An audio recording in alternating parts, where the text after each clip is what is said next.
Hello everybody and welcome back to SFF180. Thomas here, your host as always. Thank you for joining me. It is Monday, April the 15th, and time once again for the mailbag. I hope you guys have had a great week and a great weekend. I've been doing pretty well. I think that I am doing a fine job of getting over that reading slump that I was talking about last time that was leaving me feeling so down about all this stuff. Last week was really productive in terms of reading. Of course, the Calculating Stars video went up, and my next video that is going to go up will be 4 months into the year. That's very, very on brand for me. The first daily shorts of 2019. That'll be the next review, and it is going to focus on the short story finalists for both this year's Hugo and Nebula's. And it's pretty interesting. I was hoping to have that up early this morning before the mailbag, but it has actually turned into a bit more of a production than I was expecting because it's 9 stories. And it turns out that I have a lot of thoughts. So I'm going to try to wrap that up tonight and have it for you tomorrow morning, Tuesday morning. Fingers crossed. And then the next reviews after that will be the Ancestor Trilogy. Mark Lawrence, finally going to get around to those. Very much excited to bring you my reviews of those. And then The Faded Sky. And then more BookTube SFF stuff. SFF Award stuff. So yeah, April is being productive in a way that March was not. Makes me feel very good. But of course, taking a week off from the mailbag last Monday means, wow, we've got quite a stack to get to today. So let's get right to them. And I know that there is stuff in this week's batch that I have been looking forward to. And I'm really excited. So I'm not going to waste any more time. Let's do this. All right, so I think I'm going to have dessert first and open this nice big white box with the skull on it from Tor.com Publishing. All right, got a really nice stack of novellas and short novels here, so let's start with this one. This is a new book called Your Favorite Band Cannot Save You, and I believe this one is out now. The author is a fellow named Scotto Moore. I don't know, Scotto as opposed to Scott, that's fine. But let's see, what is this one all about? Goes like this. Beautiful Remorse is the hot new band on the scene, releasing 1 track a day for 10 days straight. Each track has a mysterious name and a strangely powerful effect on the band's fans. A curious music blogger decides to investigate the phenomenon up close by following Beautiful Remorse on tour across Texas and Kansas, realizing along the way that the band's lead singer is hiding an incredible, impossible secret. Okay, sounds like it might be treading on the fringes of horror a little bit. And I have liked some of the recent rock and roll themed horror stuff that's come out lately. So I'm actually looking forward to getting this in my brain. It's called, again, Your Favorite Band Cannot Save You. Next in the stack is this little item. It's called Desdemona and the Deep. I really like the look of this one. Gorgeous cover on this. The author is C.S.E. Cooney. So I guess it's another debut author from Tor.com. No, actually. I guess that there are some, because this references something called the Bone Swans that I'm not familiar with. All right, that's fine. Anyway, let's have a look, see what this is all about. A steep drop into an uncanny, richly painted underworld. Desdemona in the Deep tells the story of the spoiled daughter of a rich mining family who must retrieve the tithe of men her father promised to the world below. On the surface, her world is rife with industrial pollution that ruins the health of poor factory workers, while the idle rich indulge themselves in unheard-of luxury. Below are goblins, mysterious kingdoms, and an entirely different hierarchy. Okay, all right then. And this arrives July the 23rd. Interesting. And next up we have this one. It's called The Gurkha and the Lord of Tuesday. And the author is Saad Z. Hossein. And this one, I believe, comes out August the 13th. So let's have a look. This one says, a disillusioned djinn and a Gurkha with a vendetta team up in a city where everyone seems to get exactly what they deserve. When the djinn king Malek Amar wakes up after millennia of imprisoned slumber, the world is vastly different from what he remembers. Arrogant and bombastic, he comes down the mountain expecting an easy conquest. The wealthy, spectacular city-state of Kathmandu, ruled by the all-knowing, all-seeing tyrant Al-Karma. To his surprise, he finds that Kathmandu is a cut-price paradise, where citizens want for nothing and even the dregs of society are distinctly unwilling to revolt.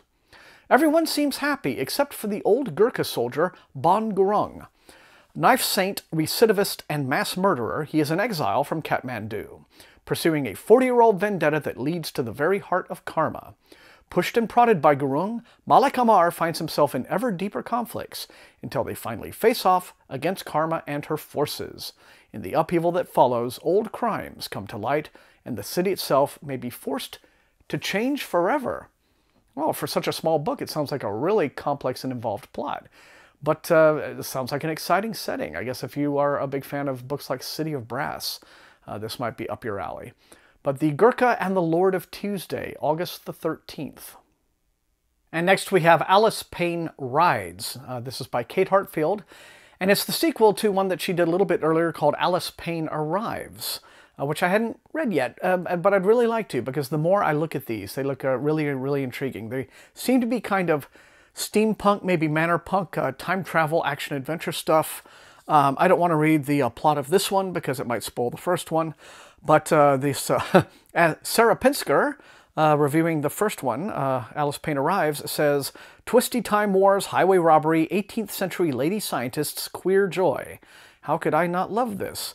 Alice Payne arrives at a gallop, breathlessly blending historical fiction and SF tropes, then turning them on their heads." And we now have the sequel, Alice Payne Rides. So yeah, these look like they could be a whole lot of fun.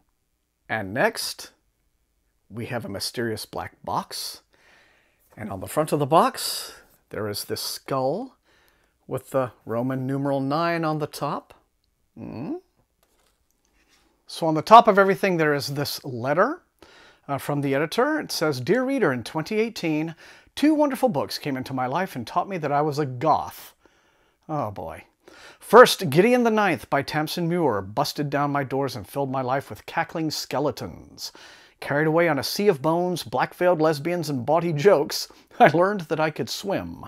I saw the face of death and I was laughing along with it. Of course, by now you've probably heard of Gideon. Her skull-painted mug is all over the internet. Let me tell you about the second book, Jennifer Geisbrecht's The Monster of Elendhaven. This novella snuck up on me, wrapped its long pale fingers around my throat, and squeezed. It's a manic story of disproportionate revenge, carried out by a man-shaped monster, and the magical master he loves is as black as tar and quick as a knife, and like Gideon the Ninth, it unfurls its dark agenda with a lightness of foot that had me grinning as the bodies mounted. Okay, why can't everything I get in the mail be this fun? They sound like they're really... I love it when publishers are clearly just enjoying themselves with the stuff they put out. Though both these books plunge into the darkness of the human condition, they do so with a glee that keeps the soul afloat. They never forget that death wears a smile, that the reaper is in on the joke. Editing these 2 books changed me, and I believe reading them together will show you a hint of a new wave coming for speculative fiction. All right, getting my anticipation up here. And we unfold the stylish black paper. And first up, we do have, as promised, The Monster of Elendhaven. And the author is Jennifer Geisbrecht, and this says it comes out on, just says September. It doesn't offer a specific date just yet. The Monster of Elendhaven is a dark fantasy, a twisted tale of revenge set in an original world as oily and real as Jack the Ripper's London. After a thing with no name washes up on the docks, empty, alone, and unable to die, he becomes obsessed with a frail young man who can twist minds with magic. Together they launch a plan so dark and cruel that readers will find themselves cheering for blood and for these Avengers to consummate their horrible passion for each other. But the pair are being hunted by officials from the South who are intent on saving the world from the horrors mages can unleash. So that is The Monster of Elendhaven. And also in September, at last, yes, it is Gideon the Ninth by Tamsin Muir. And I gotta say, this is the most elaborate looking arc I've gotten from Tor.com, but this is a full-on novel, a little over 440 pages. It says, the most fun you'll ever have with a skeleton. The Emperor needs a necromancer. The 9th necromancer needs a swordswoman. Gideon has a sword, some dirty magazines, and no more time for undead bullshit. Tamsin Muir's Gideon the Ninth unveils a solar system of swordplay, cutthroat politics, and lesbian necromancers. Her characters leap off the page as skillfully animated as necromantic skeletons. The result is a heart-pounding epic science fantasy. Okay, it just sounds like an absolute blast, and so yes, I am looking forward to seeing if this one lives up to the hype, at the very least. And I gotta say, this box is like just absolutely a keeper all by itself. I mean, this is just the coolest. Well, yeah, that was a hell of a haul, you guys, but really, we have only just begun here. So this one comes in from Hachette. Okay, so you remember last time I got a copy of A Boy and His Dog at the End of the World by C.S. Fletcher from Orbit in hardcover. Well, they have sent it to me once again, another copy. But this time it's a little bit more of an elaborate promotional package. I guess that seems to be becoming a trend. At least I hope it does, because I love extra little goodies.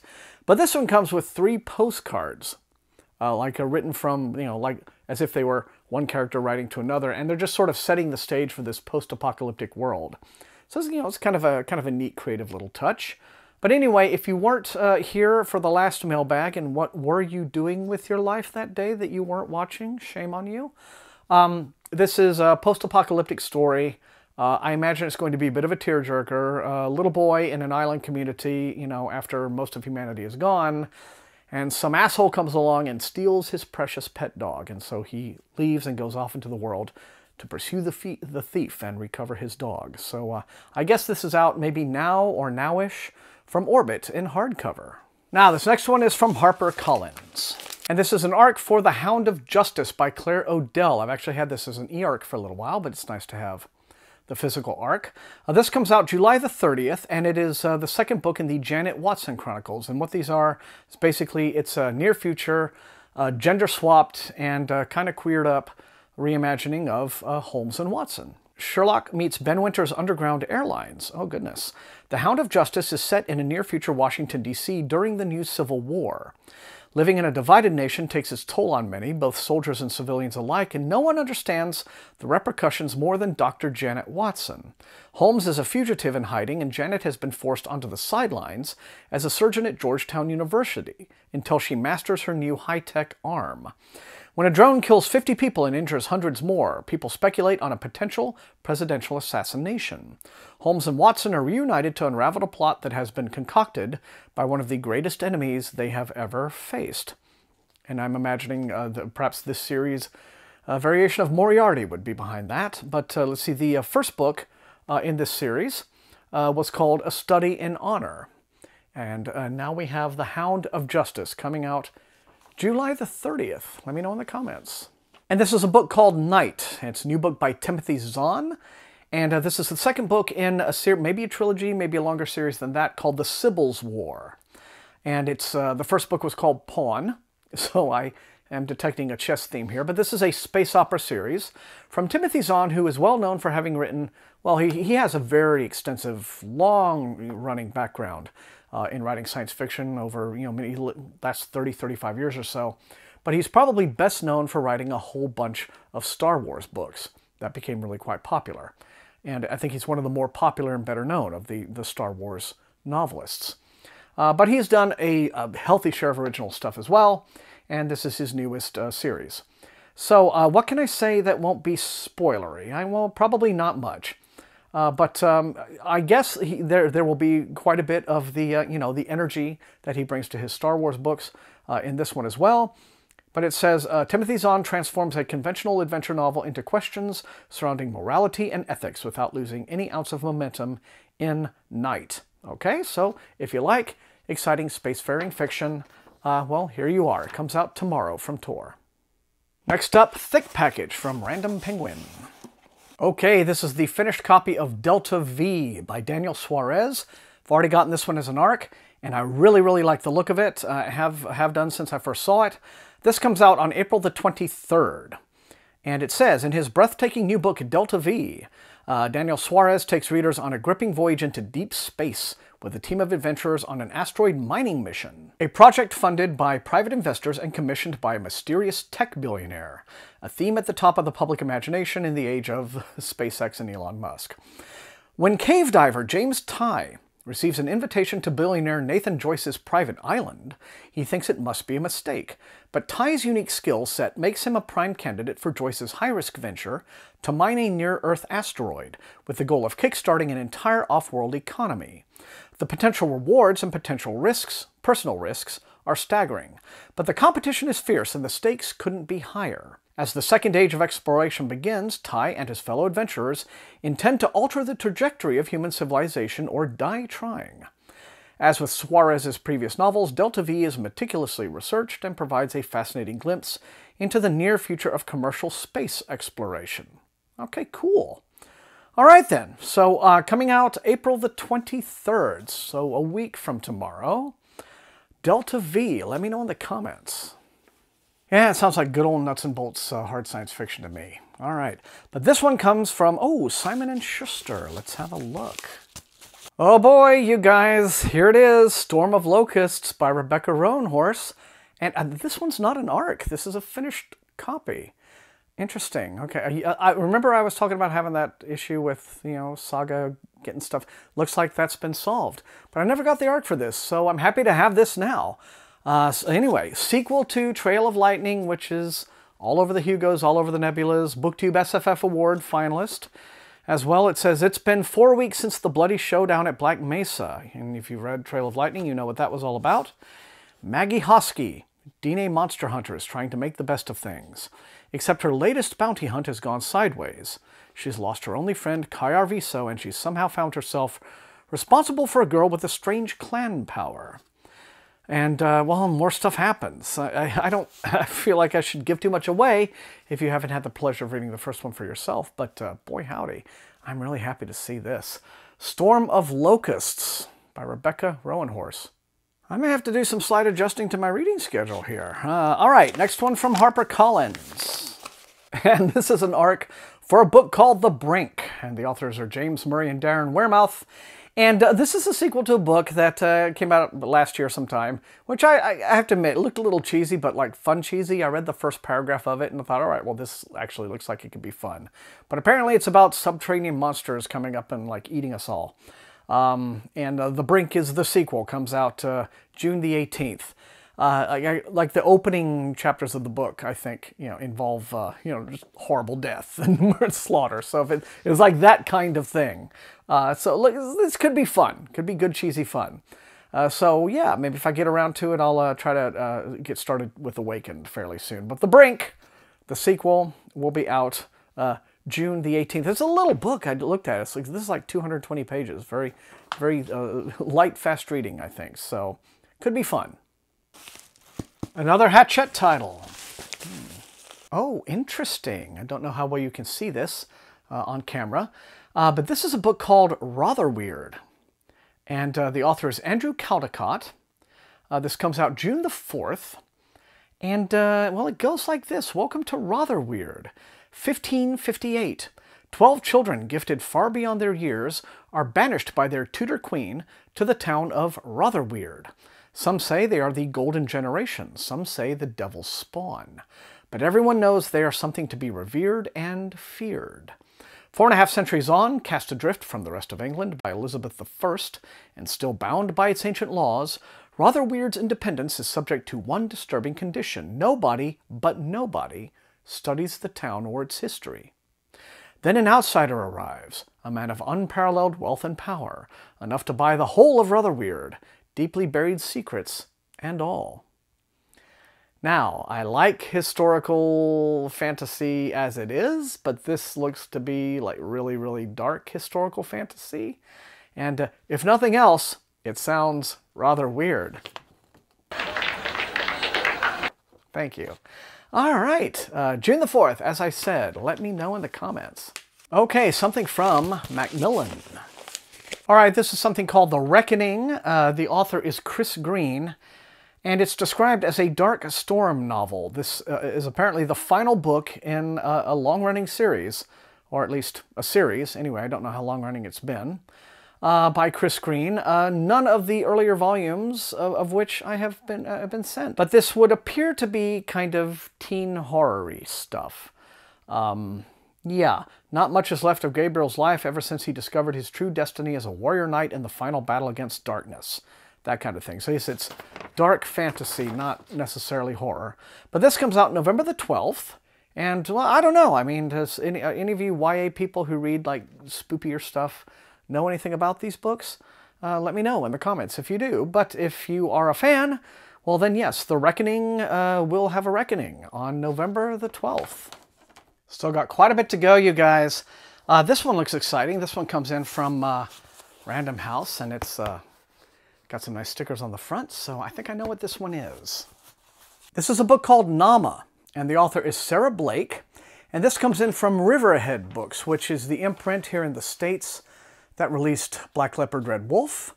And it goes like this. Sarah Blake's debut novel, Nama, which came out on April the 9th, is the story of an extraordinary woman and her unacknowledged role in preserving life on Earth in the Bible.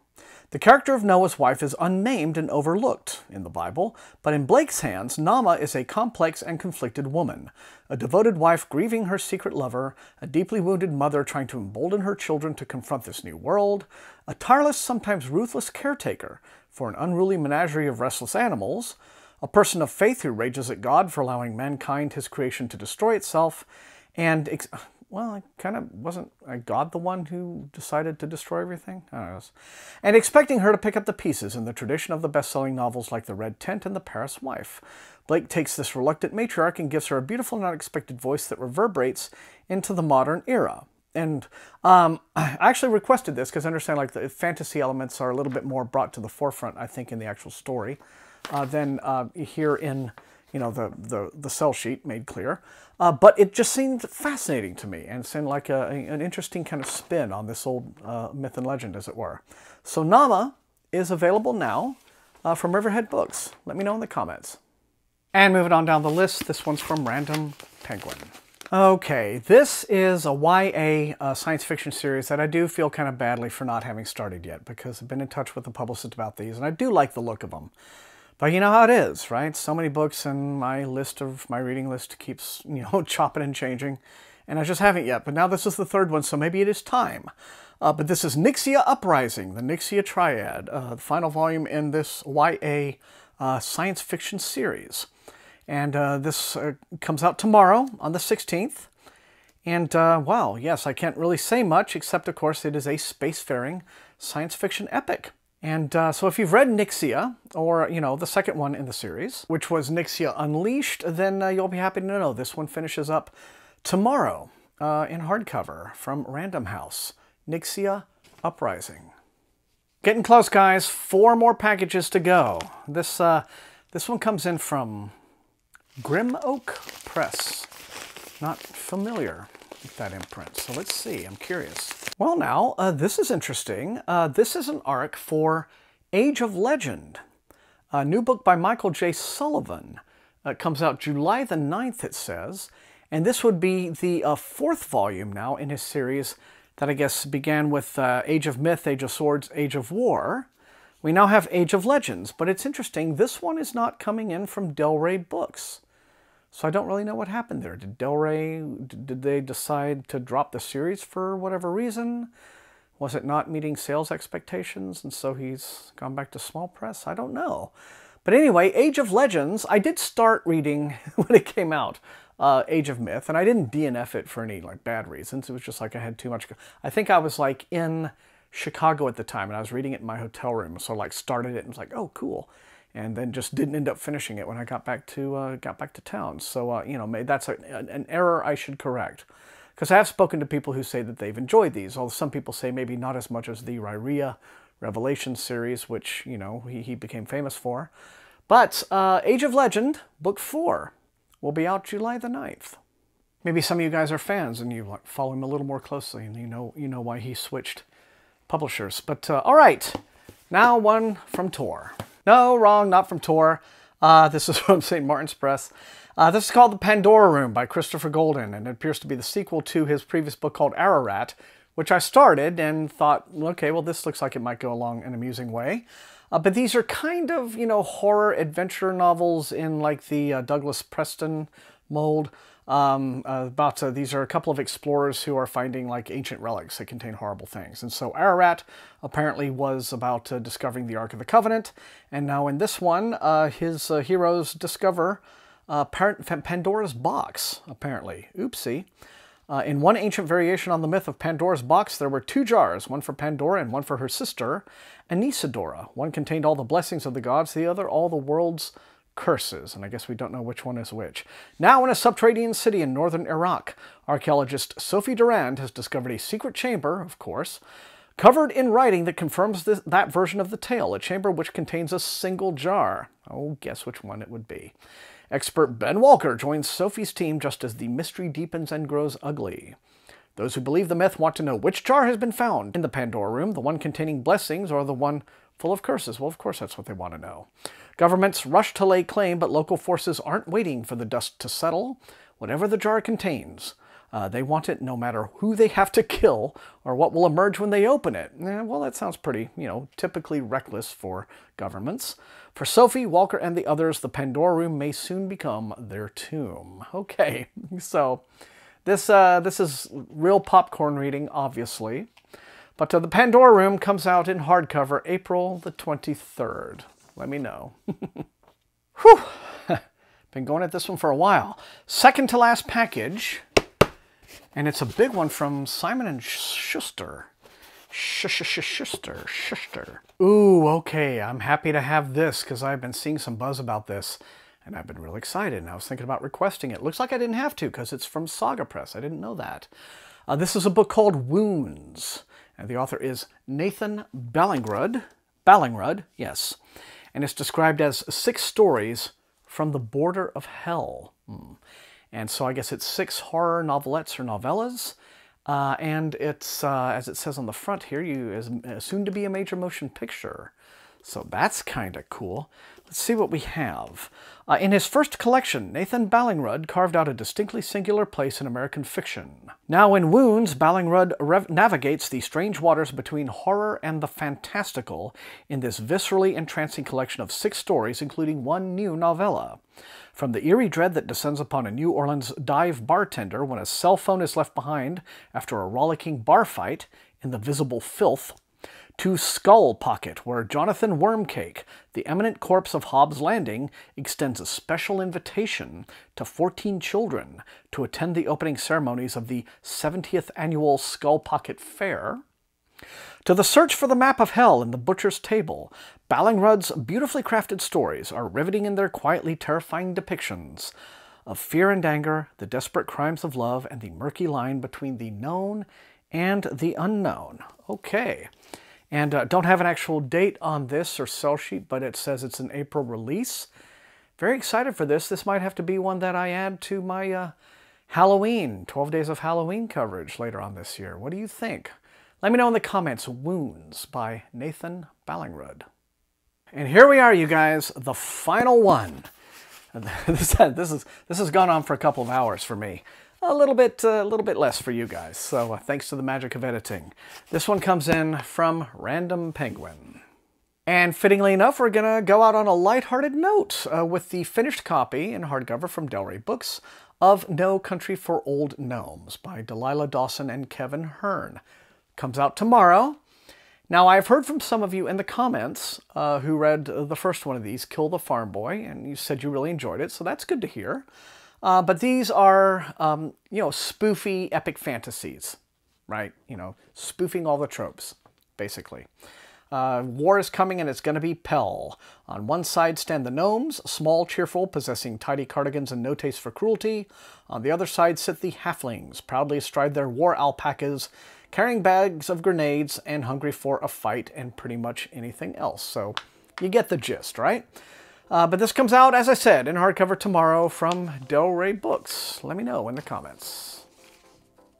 And there it is. That is it. That is the mailbag for the middle of April. You guys know the drill. Light up those comments. Let me know which of these looks most interesting and exciting to you, which you would like to see me prioritize for review.